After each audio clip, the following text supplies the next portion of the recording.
नमस्कार दोस्तों, आप सभी का एक बार फिर से स्वागत है आपके अपने चैनल में। जी हाँ दोस्तों, आज हम बात करने वाले हैं भोजपुरी सिंगर रितेश पांडे के बारे में। आज शाम 6 बजे रितेश पांडे का एक सुपर हिट गाना रिलीज होने जा रहा है, पियवा से पहले हमार रहलू 3।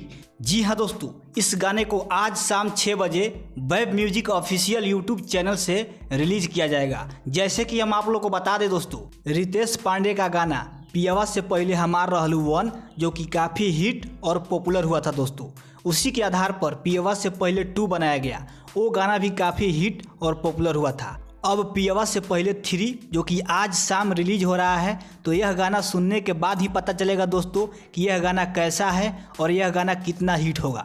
तो दोस्तों, आज शाम 6 बजे इस गाने को आप लोग ज़रूर सुनिएगा और अपना आशीर्वाद प्यार दीजिएगा। तो नमस्कार दोस्तों, आज के लिए इतना ही। अगर ये हमारा वीडियो आप लोग को अच्छा लगा हो तो वीडियो को लाइक ज़रूर कर दीजिएगा। नमस्कार।